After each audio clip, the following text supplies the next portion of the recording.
Accoltellato perché era in compagnia di una donna di origine albanese. Un fendente che lo aveva raggiunto al torace era rimasto ferito a terra, un giovane militare americano 28enne di stanza alla base di Aviano. Una lesione fortunatamente non letale. Le indagini dei carabinieri hanno portato alla denuncia di 7 cittadini albanesi di età compresa tra i 19 e i 41 anni, residenti o domiciliati nei comuni di Codognè, Godica Sant'Urbano, Mareno di Piave, Santa Lucia di Piave e Gorgo al Monticano. Sarebbero loro che avrebbero accerchiato, picchiato e accoltellato in piazza Calvi a Conegliano lo scorso 28 dicembre il militare e la donna che era con lui, un albanese di 37 anni.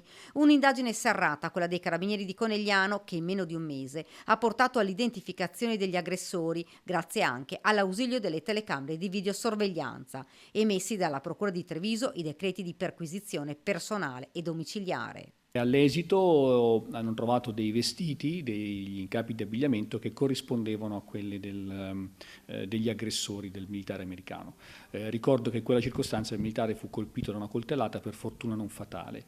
Nel prosieguo le perquisizioni hanno poi consentito di trovare anche una pistola a scacciacani, quindi priva del tappo rosso, una replica e 50 grammi di droga, che per questo motivo uno degli albanesi è stato denunciato anche per detenzione illegale di stupefacenti e di armi. Tutti i soggetti sono stati pertanto deferiti in stato di libertà per i reati di lesioni personali aggravate. Il materiale rinvenuto è stato invece posto sotto sequestro secondo le disposizioni dell'autorità giudiziaria. Soddisfatto per l'esito delle indagini il sindaco di Conegliano.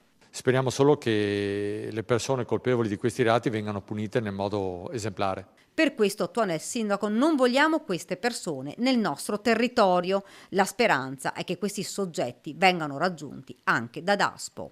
Ma assolutamente sì, devono esserci prima i DASPI e poi nel caso vengano ritrovati sul territorio le pene ancora più severe, perché se non cominciamo da qualche parte non otteniamo risultato. Quindi ci deve essere un effetto, un combinato disposto, DASPO, misure quindi di prevenzione, condanne, quant'altro. Assolutamente sì, ma soprattutto non dobbiamo abbassare la guardia.